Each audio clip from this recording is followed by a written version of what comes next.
Shri Sibikutty Francis അദ്ദേഹം KSEB-യിലെ retired ഉദ്യോഗസ്ഥനാണ്. എന്താണ് KSEB ഇപ്പോൾ നേരിടുന്ന പ്രശ്നം, അതിനെന്താണ് പരിഹാരം എന്ന് നമുക്ക് ഒരുപക്ഷെ അദ്ദേഹത്തിന് ചില നിർദ്ദേശങ്ങൾ ഈ ഘട്ടത്തിൽ മുന്നോട്ട് വയ്ക്കാൻ കഴിയും എന്ന് പ്രതീക്ഷിക്കാം. ശ്രീ സിബിക്കുട്ടി ഫ്രാൻസിസ്, സ്വാഗതം. KSEB ഇപ്പോൾ നേരിടുന്നത് അതിൻ്റെ ചരിത്രത്തിൽ തന്നെ ഏറ്റവും കടുത്ത പ്രതിസന്ധിയാണ്. ഏതാണ്ട് 30 ദിവസത്തേക്ക് കഷ്ടിച്ചുള്ള വെള്ളം മാത്രമേ നമ്മുടെ ഈ അണക്കെട്ടുകളിൽ, ഡാമുകളിൽ അവശേഷിക്കുന്നുള്ളൂ. ഇത്തരം സാഹചര്യങ്ങളെ വൈദ്യുത ബോർഡിന് എങ്ങനെ നേരിടാൻ കഴിയുമെന്നാണ് താങ്കളുടെ അനുഭവത്തിൽ മനസ്സിലാക്കുന്നത്? ഞാൻ ഒരു റിട്ടയർഡ് ഉദ്യോഗസ്ഥന് അപ്പുറം കേരള ഇലക്ട്രിസിറ്റി എംപ്ലോയീസ് കോൺഫെഡറേഷൻ എന്ന INTUC സംഘടനയുടെ സംസ്ഥാന വർക്കിംഗ് പ്രസിഡന്റാണ്. അപ്പം സ്വാഭാവികമായിട്ടും ജീവനക്കാരുടെ വിഷയങ്ങളും ഉപഭോക്താക്കളുടെ വിഷയങ്ങളും ഒക്കെ കൂടി ചർച്ച ചെയ്ത് പറയും. ഞങ്ങളുടെ യജമാനന്മാരെന്ന് പറയുന്ന ഉപഭോക്താക്കളാണ്, അതിന് തർക്കമൊന്നുമില്ല. അത് ബേസ് ചെയ്തുകൊണ്ടാണ് ഞാൻ സംസാരിക്കുന്നത്. പക്ഷെ ഇവിടെ ഇപ്പൊ ജീവനക്കാരുടെ വിഷയത്തില് ചില വിഷയങ്ങളൊക്കെ ജീവനക്കാരുടെ എണ്ണവുമായി ബന്ധപ്പെട്ട് ചില കാര്യങ്ങളൊക്കെ ഇവിടെ സംസാരിക്കുകയുണ്ടായി. നമ്മളൊരു കാര്യം മനസ്സിലാക്കണം. ആദ്യം അത് പറഞ്ഞിട്ട് ഞാൻ വിഷയത്തിലേക്ക് വരാം. ഈ 40 ഡിഗ്രി ചൂടിൽ ജോലി ചെയ്യുന്നവരാണ് ജീവനക്കാരെന്ന് മറന്ന് നമ്മൾ ചർച്ച വരരുത്. ഈ വെയിലത്ത് അവര് ജോലി ചെയ്യാണ്. അവർക്കാർക്ക് യാതൊരു അസുഖങ്ങളും വരാതിരിക്കാൻ നമുക്ക് പ്രാർത്ഥിക്കാം. അവരെ ഇപ്പം KSEB-യുടെ ഒരു അവസ്ഥ പറയാം. ജീവനക്കാരുടെ എണ്ണം അത് സർക്കാരിന്റെ പോളിസിയാ, അതല്ലാതെ ജനങ്ങളോട് പറഞ്ഞിട്ടോ മാധ്യമത്തിനോട് പറഞ്ഞിട്ടോ കാര്യമില്ല. എങ്കിൽ പോലും ജനം അത് അറിയണം. KSEB-യിലെ ശ്രീ ആര്യാട മുഹമ്മദ് മന്ത്രി ആയിരിക്കുമ്പോൾ 34,500 ജീവനക്കാരുണ്ടായിരുന്നെങ്കിൽ ഇപ്പൊ 24,000 പേരേ ഉള്ളൂ. അതുപോലെ തന്നെ 1991 ഈ KSEB-യില് 36 ലക്ഷം ഉപഭോക്താക്കൾ ഉള്ളപ്പം 30,000 ജീവനക്കാരുണ്ടായിരുന്നു. ഇപ്പൊ 1,42,00,000 ഉപഭോക്താക്കൾ ഉള്ളപ്പോൾ 24,000 ജീവനക്കാരേ ഉള്ളൂ. അപ്പൊ ഇതിനിടയ്ക്ക് ചില ചെറിയ പെശകുകൾ വന്നാൽ അവരെ ആക്രമിക്കുക, അവരെ നിരുത്സാഹപ്പെടുത്തുക, അവരെ ഹരാസ് ചെയ്യുക, അത് ജീവനക്കാർക്ക് താങ്ങാൻ പറ്റില്ല. അവർക്കും വീടും കുടുംബവും ഉള്ളവരാണ്. ഇനി വിഷയത്തിലേക്ക് വരാം. ഈ ലോഡ് ഷെഡിങ് എന്ന് പറയുന്നത് അവർക്ക് ഈ ബോർഡിന്റെ മാനേജ്മെന്റിന്റെയും ഗവൺമെന്റിന്റെയും ഒരു ചീപ്പ് പോപ്പുലാരിറ്റിയുടെ ഭാഗമായിട്ടുണ്ടായതാണ്. ലോഡ് ഷെഡിങ് നടത്താവുന്നതാണ്. ലോഡ് ഷെഡിങ് അരമണിക്കൂറെങ്കിൽ ജനം അത് സഹകരിക്കും. കാരണം ഇപ്പോഴത്തെ ലോഡ് താങ്ങാൻ പറ്റില്ല എന്നുള്ളത് എല്ലാവർക്കും സത്യമാണ് അറിയാം. പക്ഷെ ഇപ്പോൾ ഇവർ പറഞ്ഞേക്കുന്ന ഓമന പേരിട്ടിരിക്കുക. എന്നാൽ ലോഡ് റെസ്ട്രിക്ഷൻ എന്നായിരുന്നു പറഞ്ഞിരുന്നത്. എന്നിട്ട് സബ്സ്റ്റേഷനിലൊക്കെ പറഞ്ഞിട്ടുണ്ട് എന്തെങ്കിലും താങ്ങാതെ വരുമ്പോൾ അങ്ങ് ഓഫ് ചെയ്തേക്കാൻ. അവിടെ ചെയ്യാതിരിക്കാൻ പറ്റില്ല. കാരണം ഒരു ട്രാൻസ്ഫോമർ, ശ്രീ ഉണ്ണികൃഷ്ണൻ മുമ്പേ പറഞ്ഞ ഒരു ട്രാൻസ്ഫോമർ പോയി കഴിഞ്ഞാൽ 2 ദിവസം കഴിഞ്ഞാൽ കിട്ടുള്ളൂ എന്ന് അദ്ദേഹം പറഞ്ഞു. 2 അല്ല 10 ദിവസം വരെ എടുക്കും കിട്ടണമെങ്കിൽ. കാരണം ഇത്രയും സ്ഥലത്ത് ഒരേ സമയം ഉണ്ടായി കഴിഞ്ഞാൽ കേരളം മൊത്തം ഇരുട്ടിപ്പോവും. അപ്പൊ ഇത് ചെയ്യാതിരിക്കാൻ പറ്റില്ല. പക്ഷെ അത് പച്ചയ്ക്കുള്ള കാര്യം പറഞ്ഞാൽ പോരെ. അതായത് ഞങ്ങൾ കഴിഞ്ഞ 10 വർഷം ലോഡ് ഷെഡിങ്ങും ഇല്ല, പവർ കട്ടും ഇല്ല എന്ന് ബീം പഠിച്ചതിന്റെ ചമ്മലിൽ നിന്ന് ഇപ്പൊ മാറാൻ വേണ്ടിയിട്ട് ജനത്തെ ബുദ്ധിമുട്ടിപ്പിക്കുക. ഇവിടെ ചെയ്യേണ്ടത് അരമണിക്കൂർ ലോഡ് ഷെഡിങ് ഒരു കൃത്യ സമയം പറഞ്ഞാൽ ബാക്കി സമയത്ത് എല്ലാവർക്കും പ്രശ്നം തീരുമല്ലോ. പീക്ക് സമയം 6 തൊട്ട് 11 വരെ ആക്കിയിട്ട് ആ സമയത്ത് ശ്രീ സിബിക്കുട്ടി അത് തന്നെയാണ് കാര്യമെന്ന് നമുക്ക് എല്ലാവർക്കും അറിയാം. കാരണം കഴിഞ്ഞ 10 വർഷമായി ലോഡ് ഷെഡിംഗ് ഇല്ല സംസ്ഥാനത്ത് എന്ന് പറഞ്ഞുകൊണ്ടാണ് തെരഞ്ഞെടുപ്പിലേക്ക് ഈ പറയുന്ന സംസ്ഥാന സർക്കാർ പോയത്. ലോഡ് ഷെഡിങ്ങേ ഇല്ല, പവർ കട്ടേ ഇല്ല, അങ്ങനെ ഇല്ലാത്ത 10 വർഷങ്ങൾ എന്നുകൂടിയായിരുന്നു പിണറായി സർക്കാർ പറഞ്ഞു വെച്ചത്. ഇരുട്ടിലാകാത്ത 10 വർഷങ്ങൾ. എന്റെ ഒരു സംശയം, നമുക്ക് ഈ വേനൽ വരും എന്നറിയാമല്ലോ, ഡാമിൽ വെള്ളം കുറയും എന്നറിയാമല്ലോ, പുറത്തുനിന്ന് ഈ പറയുന്ന വൈദ്യുതി വാങ്ങിക്കേണ്ടി വരും എന്ന് മുൻകൂട്ടി അറിയാമല്ലോ. എങ്കിൽ പിന്നെ എന്തുകൊണ്ട് മുൻകൂട്ടി ഈ കരാർ സമയബന്ധിതമായി നടപ്പാക്കാനുള്ള ദീർഘവീക്ഷണം എന്തുകൊണ്ട് KSEB-ക്ക് ഇല്ല? ശ്രീ സിബിക്കുട്ടി ഫ്രാൻസിസ്, അതും ചീപ്പ് പൊളിറ്റിക്സ് ആണ്. ഇടതുപക്ഷ സർക്കാർ ഇലക്ഷന് മുമ്പ് പറഞ്ഞു കേരളത്തിലൊന്നും ലോഡ് ഷെഡിങ്ങും പവർ കട്ടും ഇല്ലായിരുന്നു എന്ന് പറയും. അതുപോലെ ശ്രീ ഉണ്ണികൃഷ്ണൻ വ്യക്തമാക്കിക്കൊണ്ട് ഞാൻ അതിലേക്ക് കടക്കുന്നില്ല. ലോഡ് ഷെഡിങ്ങും പവർ കട്ടിന് അന്യം രണ്ടാണ്. ഇപ്പൊ പവർ കട്ടിന്റെ ഒരു സാഹചര്യമില്ല. ലോഡ് ഷെഡിങ് അതായത് ലോഡ് നിലനിർത്തുക, അത്ര മാത്രമേ ഉള്ളൂ. നമ്മുടെ സിസ്റ്റത്തെ കൺട്രോൾ ചെയ്യണം. പിന്നെ നമുക്കിപ്പോ 300 മെഗാവാട്ട് വൈദ്യുതിയുടെ കുറവാണ്. ആ 300 മെഗാവാട്ട് കുറവുള്ളതിനെ ഒരു പുറത്തുനിന്ന് പർച്ചേസ് ചെയ്യാൻ വേണ്ടിയിട്ട് റെഗുലേറ്ററി കമ്മീഷനിലേക്ക് KSEB അപേക്ഷ കൊടുക്കുന്നത് ഈ മാസം 8-ാം തീയതിയാണ്. 22-ാം തീയതി ഹിയറിംഗ് വെക്കുന്നു. 24-ാം തീയതി അത് മാറ്റിവെക്കുന്നു. അത് കഴിഞ്ഞ് അനുവാദം കൊടുക്കുന്നു ഇന്നലെ. 300 ചോദിച്ച KSEB-ക്ക് 250 അനുവാദം കൊടുത്തു. അത് അവരുടെ ഒരു കോംപ്ലക്സാണ്. ഈ KSERC അല്ലെ റെഗുലേറ്ററി കമ്മീഷൻ എന്ന് പറയുന്നതും KSEB എന്ന് പറയുന്നതും ഒക്കെ തന്നെ ജനങ്ങളുടെ പൈസ ഉപയോഗിച്ച് ഓടുന്ന സംഭവങ്ങളാണ്.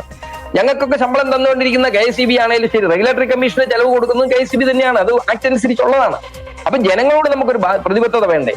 ഈ 20 ഇത്രയും ദിവസം താമസിപ്പിച്ചിട്ട് വൈദ്യുതി പർച്ചേസ് ചെയ്യാനുള്ള അനുവാദം കൊടുത്തില്ല.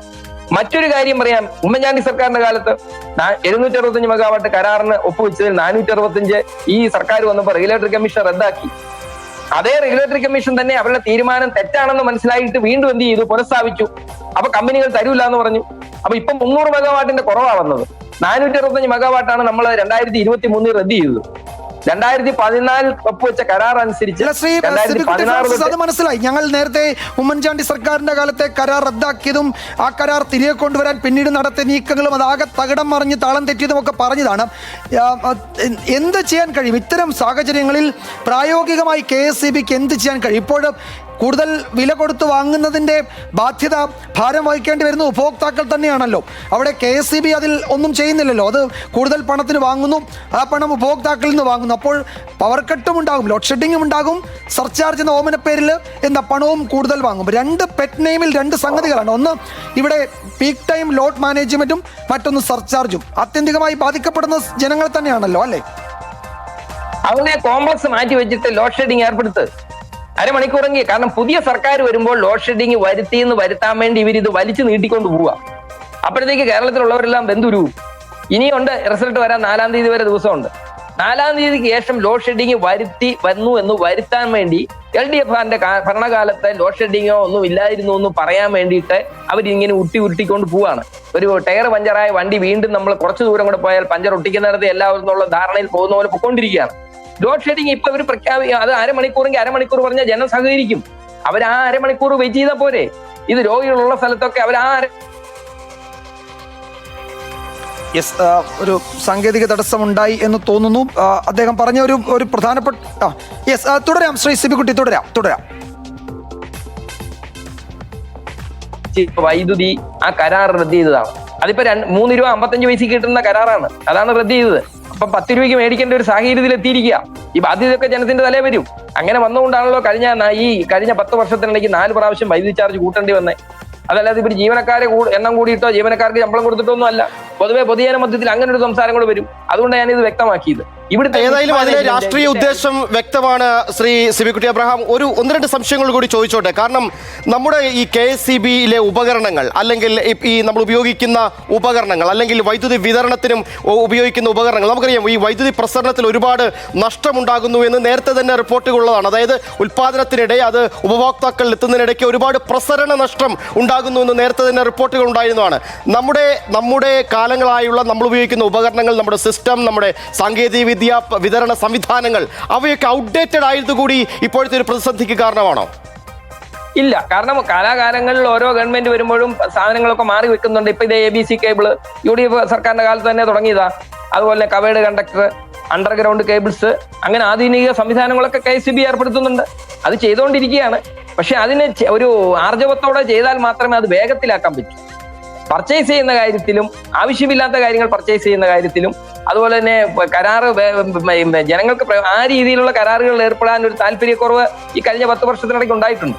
അതല്ലാതെ മുഴുവൻ കാര്യങ്ങൾ അപ്ഡേറ്റഡ് എന്ന് പറയാൻ പറ്റില്ല. സംശയം, ഈ ട്രാൻസ്ഫോമറുകളടക്കം അവ പുതിയത് സ്ഥാപിക്കുന്നതിനുണ്ടാകുന്ന കാലതാമസം, അല്ലെങ്കിൽ അത് പുതിയ നവീകരിച്ച രീതിയിലുള്ളവ സ്ഥാപിക്കുന്നതിനുള്ള കാലതാമസം, അതൊക്കെ ഉണ്ടായിട്ടില്ല. അങ്ങനെ പല KSEB ഉദ്യോഗസ്ഥരും പറയുന്നുണ്ടല്ലോ. അല്ലാതെ പുതിയ ഗവൺമെന്റ് വന്നാൽ ചെയ്യേണ്ടുന്ന കാര്യം, കേരളത്തിലെ ജനങ്ങൾക്ക് ആവശ്യമുള്ള കാര്യങ്ങൾ, ട്രാൻസ്ഫോമറിന്റെ കപ്പാസിറ്റി കൂട്ടേണ്ടിടത്തൊക്കെ ജനങ്ങൾ ആവശ്യപ്പെടുന്ന ഏതോ സ്ഥലങ്ങളിലൊക്കെ പെട്ടെന്ന് കൊടുക്കാനുള്ള തീരുമാനമെടുക്കാൻ ആർജവമുള്ള ഒരു മന്ത്രി വന്ന് പെട്ടെന്ന് കാര്യങ്ങൾ നമ്മുടെ ഇൻഫ്രാസ്ട്രക്ചറിന് ഡെവലപ്മെന്റിന് കൂടുതൽ ഒരു സംവിധാനം ഏർപ്പെടുത്തിയിരിക്കും. കാരണം UDF സർക്കാർ വരുമ്പോൾ അത് ചെയ്യാനുള്ള നീക്കങ്ങൾ ഞങ്ങളും ശ്രമിക്കും. കാരണം അടുത്ത ഒരു 5 വർഷം കൊണ്ട് നമുക്ക് അക്കാര്യത്തിൽ മുന്നോട്ട് പോകേണ്ടി വരും. കഴിഞ്ഞ 10 വർഷത്തിനിടയ്ക്ക് കുറെ പ്രശ്നങ്ങളൊക്കെ ഉണ്ടായിട്ടുണ്ട്.